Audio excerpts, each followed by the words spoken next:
Okay, I apologize in advance. I've come down with something, so I don't sound my usual enchanting self. All right, so thank you for the introduction. Good evening, and thank you all for being here today. Allow me, just before we delve into the subject matter of tonight, just take a minute to express my deep gratitude for space, for the entire team, namely Murhaf and Zaina and Drana, who's not with us today, and the entire team. I'm deeply grateful first for your general industry and relentlessness at a time when I think a lot of us Syrians feel that fewer and fewer people are interested to hear about Syria and its never-ending and unfolding nightmare. So just for this general perseverance, which I think us diasporic Syrians will particularly need to maintain in the coming years, thank you very much. And I think really space is a role model in this regard for all of us. I am also particularly grateful for this rare opportunity to confront with you all in the room the social history of my hometown, Aleppo, with the intention of, on the one hand, bear witness to some of its most glorious heydays, and on the other, explore some of the deep tensions and contradictions that lied underneath this glory. And indeed, it is this dual desire to celebrate as well as interrogate the history of Aleppo, which will serve as the main thread running throughout my lecture for this evening. How is it that a city like Aleppo, which, unlike Damascus or Baghdad or Cairo or Istanbul, never served as a capital city of a grand Islamic or Middle Eastern empire, nor as the seat of a world religion like Mecca or Jerusalem or the Vatican, how is it that this city came to play such a prominent role in world history? So much so that in the early 17th century, Shakespeare would mention Aleppo in passing twice in Othello and in Macbeth, without actually taking the time to explain to his audience what Aleppo was. Shakespeare took for granted that 17th century English men and women knew exactly what Aleppo was, and indeed they did. Now, for us to answer this question, we need to look away from the realm of politics as well as religion into that most secular and most cosmopolitan of human activities, namely commerce. And rather than focus on classical Islamic times, which are usually very much celebrated by Orientalists, nor on the times of the nation state, which usually gain the privileged attention of journalists and political scientists, we need to look at these 400, 500, or 600 years stretching roughly between the 13th century all the way to the 19th century. For this was the time that we see Aleppo rising from being an important but albeit regional center of Islamic civilization into becoming, in fact, a capital of international trade, the capital of international trade. Now, what I want to start with is to explain how did this happen? Why is it that Aleppo in particular occupied this position?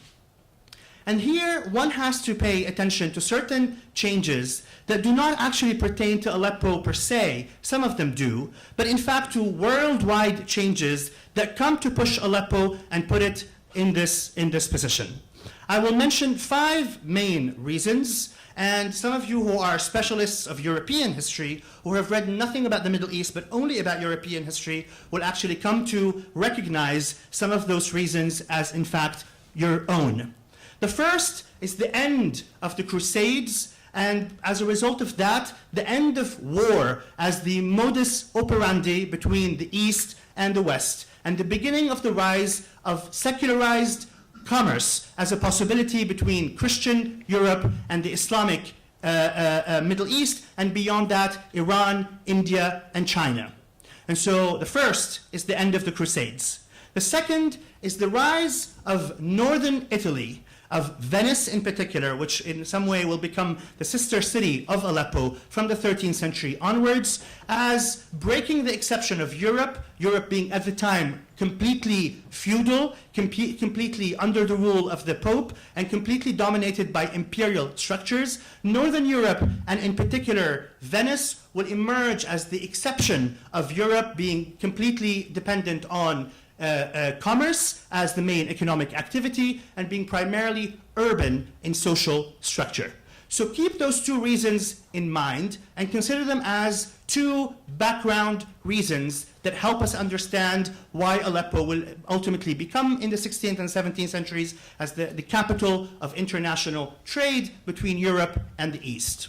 Now, the third reason, and this is the reason that I want to focus a little bit on, is the rise of the Ottoman Empire and the conquest of Aleppo in 1516 by Sultan Selim I, who basically took Aleppo that year as well as Damascus, and then went into Cairo in 1517, and basically for the first time we have what we consider today Turkey or Anatolia, what we consider today Syria, Lebanon, the Levant, and Egypt, all of them together being part of one big world empire known as the Ottoman Empire. Now, why was that so important for Aleppo? The Ottomans, when they entered Aleppo, they liberated the city of 4 chronic problems in its history, 4 chronic limitations that, despite the fact that Aleppo had always been a vibrant commercial city, the Ottomans somehow allowed it to, there was some sort of an economic miracle in the city for 200 years as a result of of that conquest.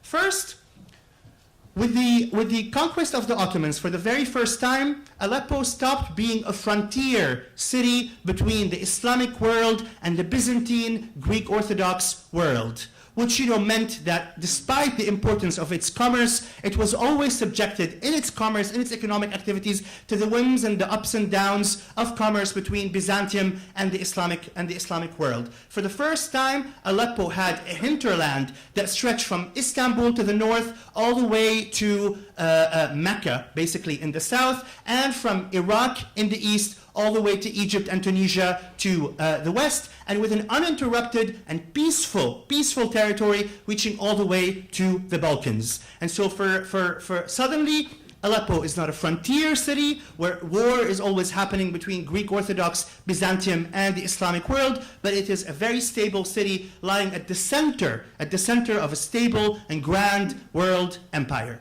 The second is that for the very first time in its history, the Ottomans liberated Aleppo from its inferiority, administrative in particular, to Damascus. And so rather than making it a city in a big province dominated by Damascus, they made it into its own province, its own vilayet, which stretched all the way up to the middle of Anatolia and all the way down to Idlib, and all the way from Mosul in Iraq up to the Mediterranean. And so Aleppo was not anymore a city that was subjected to the administrative superiority of Damascus. It was not ruled by Damascus. It was actually suddenly second in line in terms of the hierarchy of cities to Istanbul.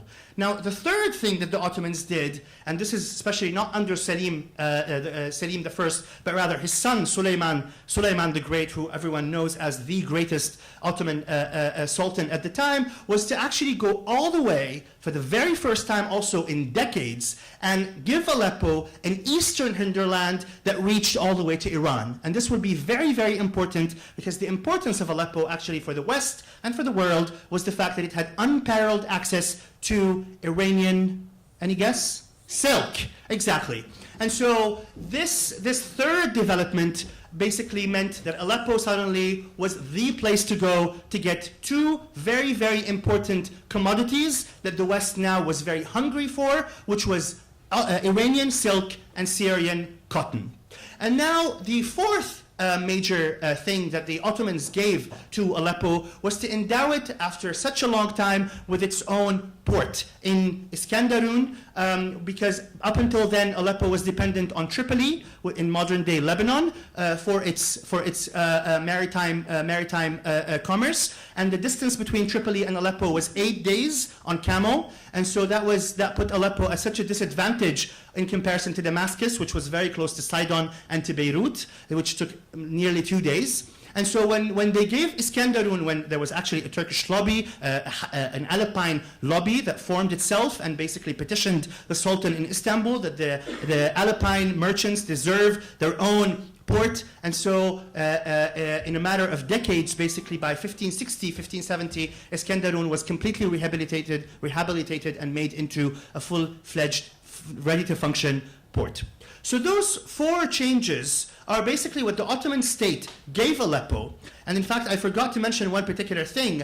I mean, despite the Damascenes, this is very, very important, they also put the Defterlar, which is basically the treasury of the Levant, of the entire, geographical Syria. For the first time, they took it away from Damascus and they placed it in Aleppo. So not only is Aleppo not inferior to Damascus anymore, it's actually superior in terms of economic activity and in terms of the administration of economic activity in the Ottoman Empire.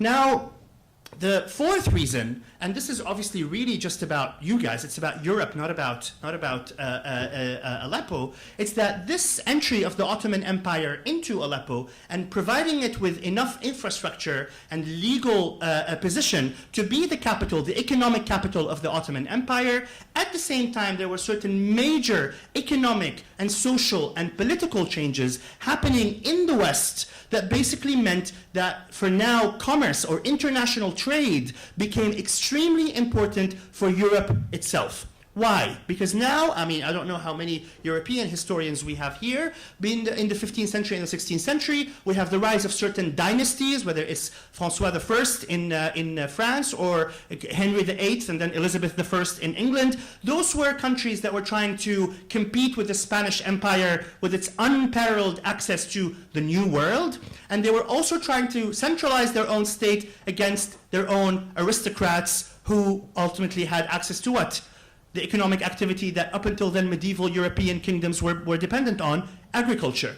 And so the new centralized states of France, England, and then next Holland, the Netherlands, will basically create a certain symbiosis between the centralized state, which needed income that was not controlled by the feudal aristocracy, and the international traders, the English, the French, and the Dutch merchants who needed the protection of their own states, of their own ambassadors all over the world because they needed to do commerce. Those 2 reasons came together to mean that for now, for the first time, they have 3 major rising European states that were extremely interested in investing and creating commercial outposts and political consulates in the Ottoman Empire. And so for the first time in history, we have the emergence of consulates. First, we have Venice will move its already present consulate from Damascus to Tripoli and then from Tripoli to Aleppo in 1548. Then France will establish its very first consulate in the Islamic world in Aleppo. Then the English will do that, and then the Dutch will establish the very last major, first of its kind, European consulate in Aleppo in 1610. And so for the very first time, we have these major European powers coming and celebrating Aleppo's economic position because they needed the income in order to centralize their own states back home and in order to create economic opportunities for their own merchants. Now, the 5th reason, which is obvious, and I already mentioned it, we have major technological changes happening in the construction of textile, which suddenly will mean that Europeans were really hungry for the silk, the Iranian silk, and the Syrian cotton.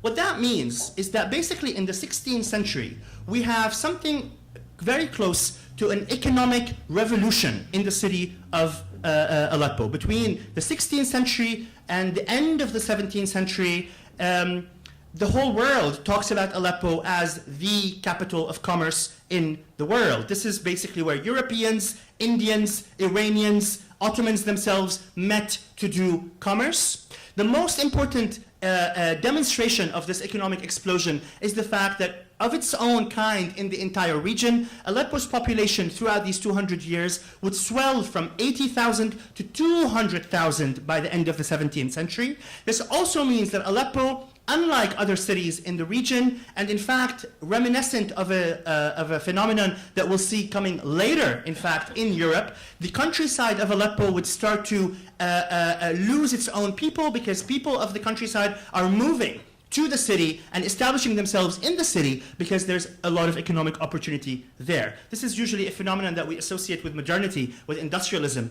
the countryside emptying in order for people to go to the city and work there. We see this in Aleppo already from the 16th and the 17th centuries. Now, at the time, obviously, Aleppo also benefited from a serious investment by the Ottomans.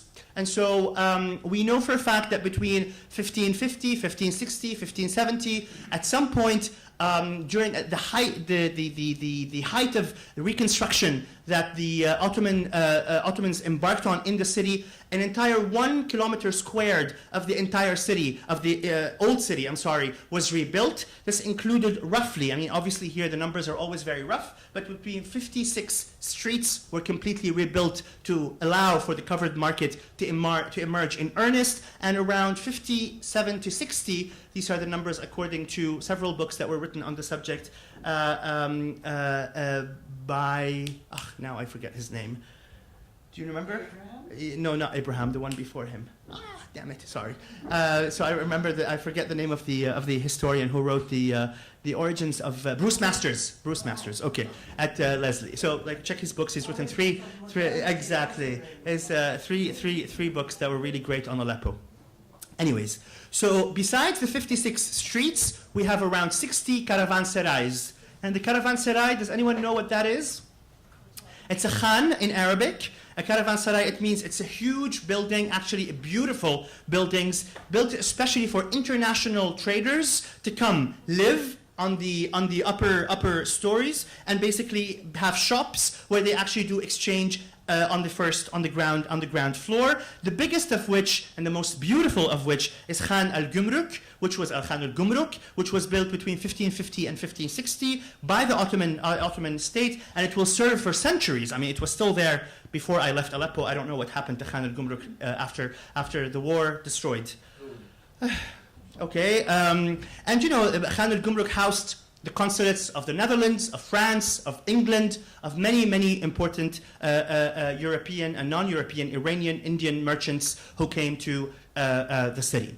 Now, alongside with this swelling in terms of the population, alongside with this amazing infrastructure in the economic infrastructure of the city, you have now the emergence of a truly cosmopolitan element in the population. Aleppo is one of the oldest cities in the Ottoman Empire with the emergence of a native European population. People from Europe who came to Aleppo, stayed in Aleppo, and started intermarrying amongst themselves and becoming Aleppine without losing their connection to Europe. Up until now, up until the war, the famous dame mondaine of this world was Jane Poche, and the Poche family were of Austrian origins who basically moved, or in particular Bohemian origins, who moved to Aleppo from the 17th century onwards and continued to live there and intermarry with families from there. We have the Donatos, who were Italians. We have the Picciottos, who were from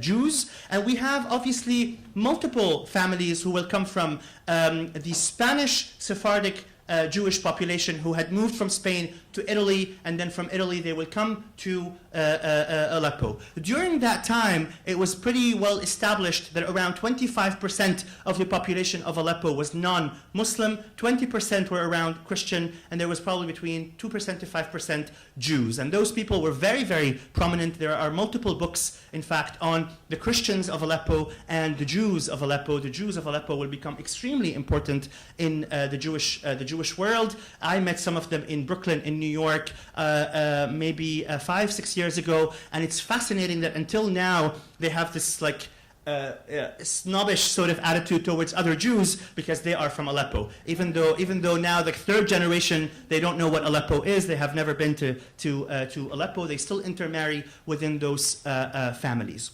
Now, there's much to be said about what that meant in terms of the cosmopolitan culture of Aleppo in the 17th and the 18th and the 19th centuries, about the music, about the food, about the lifestyle, about the people who went and passed by the city.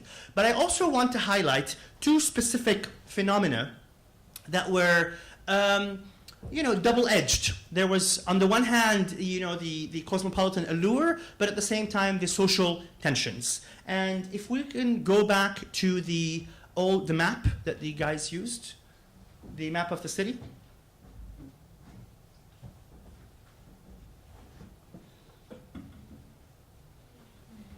Yeah, can we make it like full screen? Right. Okay. So the first tension, I want to talk about two main tensions that the economic revolution that Aleppo witnessed in the early modern times and the sudden explosion in population led to. The first is of a class nature, a certain tension across class. The second is a sectarian tension across between first within the Christian community and then between Christians and Muslims. So bear with me, I will go a little bit into certain minute details. We historians love the details, so just be a little patient. The first tension is between two factions that came to dominate the urban life of the city. The first, known as Al-Ashraf, or the descendants of the Prophet, and the second, known as the Al-Inkishariyin, or the Janissaries. Now, those two words refer us to things that are a bit specific. The descendants of the Prophet, what does that mean? The Janissaries, anyone knows what the Janissaries are? Basically, the Ottoman army. The Ottoman military battalions that used to fight the war. And yet in Aleppo in particular, those two names, when we confront them in the sources, came to symbolize something completely different.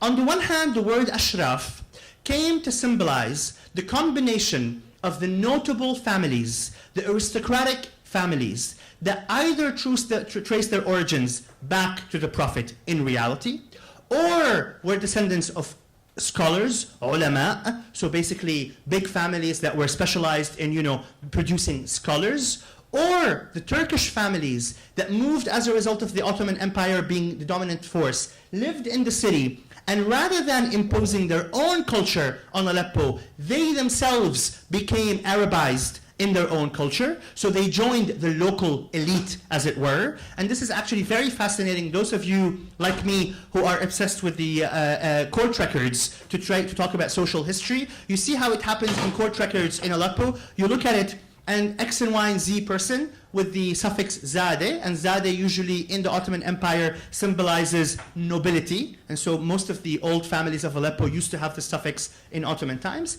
You see him, and his name is Turgut Kemal blah blah blah, so a very Turkish sounding name, and he presents himself in front of the Qadi, in front of the judge, and speaks Turkish, and most of the courts at the time were bilingual, Turkish and Arabic.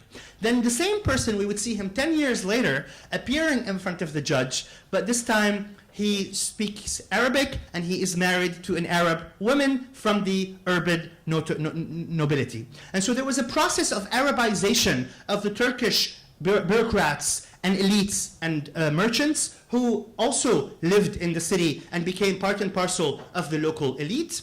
And then we have a fourth group, which was the the merchants who wanted to become aristocrats. They wanted to become notables, middle-class merchants, and what did they do? They produced these fake lineages, these fake family trees that claimed that they themselves also were part of the descendants of the Prophet. And so you see this very prominently in Aleppo, the Tasayyud movement. A lot of merchants, you get certain money, you make a lot of money, and so now you want to be able to marry into the Ashraf, and so what do? You ask someone to fake some sort of a family tree for you, and this is something that you guys also know from France in the 19th century, when a lot of the upper middle class, the haute bourgeoisie, they want to become aristocrats, so they fake some sort of family tree, claiming that they have a deux of some sort or a van of some sort. So you see that, and so this is also happening in Aleppo.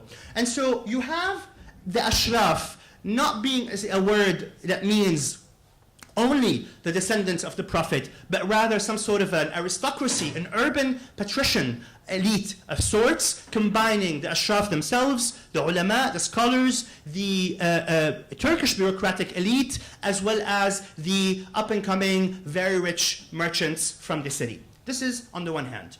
And on the other hand, you have the Inkisharis. And who are these Inkisharis?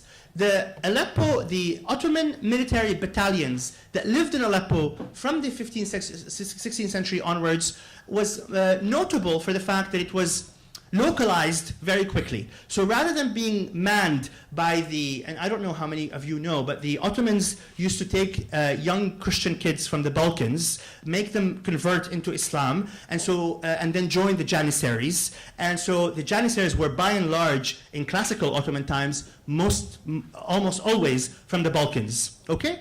In Aleppo, we see the beginning of a new pattern, where in fact the people who are joining the military are not actually from the Balkan at all.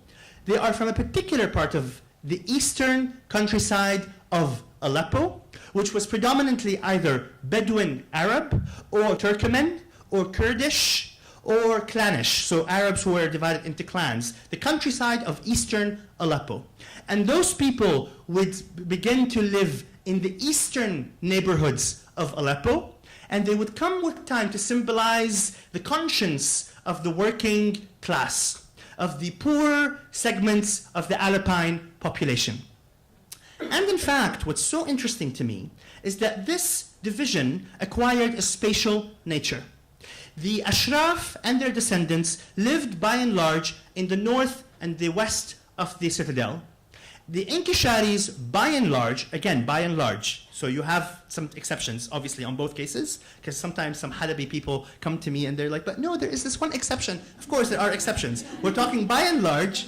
And what's so interesting to me is that, if I can just take this, is that look at this map. I mean, I was just telling Zaina, this map of Aleppo is the Aleppo that we know, that I know, that Lina knows. And it's natural to us that we would look at this, and yet this is in fact only 1/4 of Aleppo. This is the northwest of Aleppo. This, in a way, is almost the modern day offspring of where, here, the old city used to be. And then the middle class city expanded from the 19th century onwards, specifically in those areas where al-ashraf, where the old families, where the bourgeoisie and the aristocracy of the city lived. Whereas in the Inkisharis, where the Inkisharis lived, it's in the south and in the east. And those are parts of the city that I, as a person who lived 17 years of my life, from 0 to 17, full-time in Aleppo, and then went to visit every summer from 17 up until the revolution, I had never set a foot in. I had never set a foot in. And so this, in a way, even the very rich neighborhoods back then in the 19th century were either Farafra, and the Farafra was actually right here. And then you have al-Jami' al-Kbir, which was right behind the Jami' al-Umawi. And then you had the more sort of middle-class neighborhoods, Aghyur. So my dad is from Aghyur here. You have Jalloum, which is from here. But actually, if you go south and if you go east, we start losing sight of the old neighborhoods, because somehow we don't associate those old neighborhoods with the Halabi families, but rather we think of them as where the people from the countryside live. And this is a pattern that you can trace all the way back to the 16th and the 17th century. In fact, Abraham Marcus, the historian that Annika mentioned, has a beautiful map from the 18th century where he shows that the prices of the houses were by and large very high in the northwest here, and then everything becomes much cheaper in the east. And so you have a very prominent class division in the city, and you have each division being associated with some tough men who are protecting these quarters, qabadais, and so at some point when there's no strong central administration in the city, there's almost class warfare in the city. The qabadais are attacking, the Inkisharis are attacking the rich neighborhoods, but then the Ashraf also form their own small gangs to protect the western neighborhoods. This this reaches its climax in the end of the 18th century when the Ottoman state is almost in coma because of many problems in Istanbul. And so you actually have open street warfare almost, despite the fact that the city was extremely rich, extremely sophisticated, but yet there was this very pronounced class division in it, and there's almost lack of communication between those two neighborhoods. The social historians of the period also claim that even the professions were divided between these two groups. So people who worked in textile were by and large ashraf. People who worked in butchers, for instance, were by and large janissaries, because obviously you're not a janissary 24 hours of every day. I mean, if there's a war, you go to fight a war, but if there's no war, you're living and you're making money. And so this is it. Now, sorry, my moment of being a TV presenter is over. But now I want to talk about the second element, which was a Christian story. Now, Aleppo, as you guys all know, Aleppo doesn't have any significance in the Christian imagination. It's not Antakya for the Greek Orthodox, it's not Jerusalem, it's not Bethlehem, it's not the Vatican. And yet, Aleppo, as a result of certain major changes that started happening from the 16th century onwards, became the capital of Arab Catholicism, or Levantine Catholicism. And that is because of the heavy presence of Italians and French people, and as a result of a renewed and reinvigorated Catholic Church as a result of the Counter-Reformation from the 16th century onwards. Here again, Aleppo is part of a European story, not so much a Middle Eastern or an Islamic story, and this testifies to its cosmopolitan history very much. Aleppo is receiving now massive numbers of Catholic missionaries who are working amongst the Christians of Aleppo. And as a result, and whereas these Catholic missionaries do not reach or are not successful all that much in other parts of the Ottoman Empire, in Aleppo we have a gradual conversion of the entire Christian population of the city from the Orthodox denominations, whether it's the Greek Orthodox, the Syriac Orthodox, or the Armenian Orthodox, and these are the three main Orthodox denominations that existed in the city. They will all start gradually convert to Catholicism. And this will reach its climax in the early 18th century, in 1724 in particular, when the bishop of the Greek Orthodox community, the biggest Christian community of the city, Athanasius Dabbas, will declare himself openly a Catholic, leading to a huge crisis among the Christians of the East. And this, in a matter of decades, will lead to the Aleppine Christians establishing their own church. They will become a Greek Catholic denomination, a Syriac Catholic denomination, an Armenian Catholic denominations. These denominations, for a Western audience which is only used to either Latin or Protestant, are baffling and extremely exotic because they are Eastern in denomination in their language, and yet they are Catholic in terms of their allegiance. And those communities will not only benefit from the sponsorship of France and Italy and Austria, but they will also establish very interesting diasporic networks all over the world, because for 100 years, from 1724 up until 1850, for 100 years, the Ottoman Sultan, not because he was anti-Catholic, but because the Orthodox patriarch in Constantinople told him, don't ever recognize these churches. These churches are not actual real Christians. Don't ever recognize them. So these people were pushed to flee from Aleppo throughout waves and waves of migration.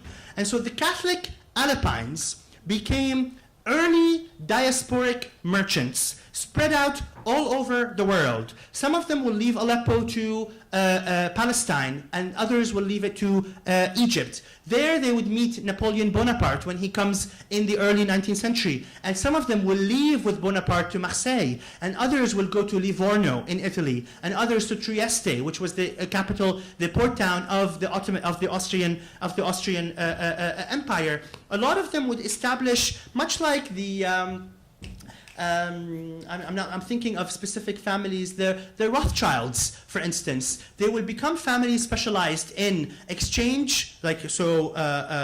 strafe, I don't know what the right word for money exchange, exactly. And they would set up, so for instance, 5 brothers from a specific family from Aleppo. One would go to Beirut, one would go to Alexandria, one would go to Izmir, one would go to Marseille, and one would go to Livorno. And they would establish a family business that was at once extremely local, it's a family business, and yet at the same time extremely cosmopolitan. They're spread out over the entire Mediterranean, and they would do exchanges over centuries. And so you have the family histories of those people, and they produce their own proverbs. That for one of them is very, very famous in Arabic. It says "Arash halab wasal al Hind." It means even the lame Alpine, even the ones who can't walk all that much, can reach India. You know, this is not the really fully abled Alpine. I want to mention a couple of stories here, just because to give it a specific. For instance, the Kabbabe family. Those of you who've been to Aleppo, they know Villa Rose, which is a beautiful palace in the middle of Aziziyeh. It was built by the Kabbabe family. An earlier branch of this family established a business across between Manchester, Beirut, Alexandria, and Marseille. And the Manchester brother, Naum Kabbabe, he named his daughter, who was born in Manchester, she's Arab, but he named her Betsy because he loved English culture. Betsy Kabbabe would then not stay in England. She would move to Alexandria. She would marry the founding father of the oldest newspaper in the Arab world, Al-Ahram, Salim Ta'la, and she then, after his death, would run Jaridat Al-Ahram in Alexandria up until 1929, when she passed away. Another family, a Syria Catholic family, the Tarrazi family. The Tarrazis would leave Aleppo in 1808. They would go to Beirut, and then some of them from there would spread out to Marseille, Izmir, and Alexandria. The Beiruti branch became extremely prominent and rich, that by 1895 they would be given the title of Comte by the Pope, and the son of that person who became entitled the Vicomte Philippe de Tarrazi from Aleppo, established in Beirut, would establish Lebanon's first national library, Al-Maktab al-Wataniya, Dar al-Maktab al-Wataniya. He would also author a very important volume on the history of Syrian and Lebanese journalism from the 19th century onwards. Now, I can give examples of that sort forever, you know, of all these different Halabi families that spread out around the world and did really amazing stuff. But I will just draw a line here to say that this, you know, it was a mixed bag, because by the early 19th century, it became aware that in comparison between the Christians and the Muslims, the Christians had a certain advantage because they were the preferred agents or partners of the Europeans, because they were looking for local partners, and they had these Christians who spoke French and spoke Italian, whereas the Muslims were Muslim first and foremost, and they did not have access to the world. And so from that point onwards, we'll see also the beginning of sectarianism between the Muslim element and the Christian element as a result of economic envy.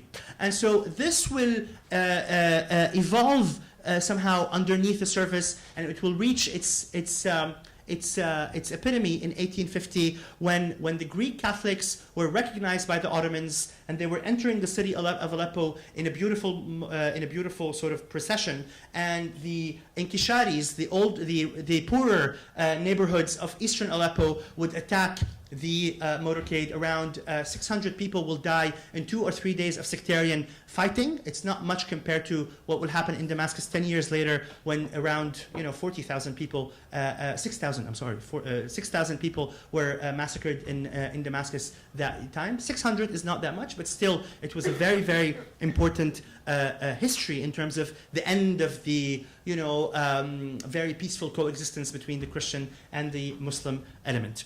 Now, what will happen after that? And I need to, I think, maybe come to an end, right? What will happen between 1850 and then later? The Ottoman Empire will issue a law allowing the Muslim families to own property in the countryside. This law did not apply to the Christians all that much, for reasons that I think are too historical and detailed for you guys to care about.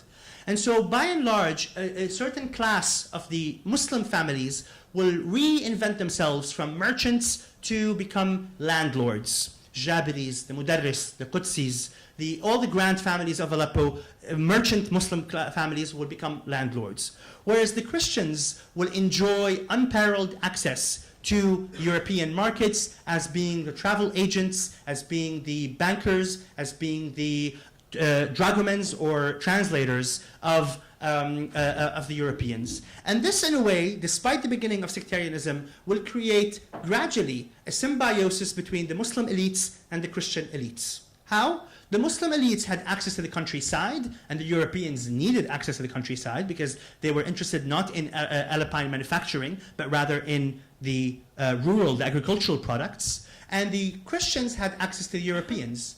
And so from the mid-19th century onwards, we see how on the socio-economic sphere, the Muslim elites and the Christian elites are coming together, forming partnerships, and these are partnerships that are also recorded in history between, for instance, the Dalal family and the Jabari family, between the Ghazali family and the Qudsi family, building beautiful houses, beautiful partnerships that centered around the Muslims had access to the countryside because they owned the land, and the Europeans had access to Europe because they were the partners of the European merchants. So on the one hand, the sectarian element starts to be eased, there is a way to sort it out. The one question which is not sorted out and which will haunt Aleppo until today is the class division. In fact, from the late 19th century onwards, class divisions between Western Aleppo and Eastern Aleppo will in fact increase. This is as a result of several years of drought witnessed by the Alpine countryside from the late 19th century onwards, which will lead massive numbers of impoverished countryside peasants to migrate to Aleppo, and the most important neighborhood that they will establish will be in southern Aleppo. It's known as Al-Kalase, which had already existed, but they will basically really increase it. And Al-Kalase will become this neighborhood in Aleppo, which is somehow part of Old Aleppo, but not really recognized as Old Aleppo because the people who live in it, it's sort of like Midan in Damascus. Those of you in Damascus would also recognize this. It's this part of the city, and yet at the same time, because the people who live in it are originally from the countryside, it's sort of snubbed by the other quarters. So this is how the Ottoman Empire history will come to an end. It will come to an end with the certain modus vivendi, a cross-economic partnership reached between Muslim and Christian elites, but with a certain class issue between the urban elite, Alpine elite, and the underclass in the eastern and southern areas still being unsolved. And in fact, with a lot of extrapolation, but yet just because I need to end now, it will be interesting to see that when the Free Syrian Army will enter the city, the borderline of the areas controlled by the FSA and the areas that are controlled by the regime are exactly identical to the borderline between the areas that were considered North Aleppo from the 17th century, inhabited by the old urban families, and Eastern Aleppo, which from 300 or 400 years ago is considered semi-rural, mostly inhabited by people from the eastern countryside, Kurds, Turkomans, Bedouins, and somehow deemed not as really Alpine. So I will conclude with this. Thank you so much for your attention and interest in detailed history, and I will take questions.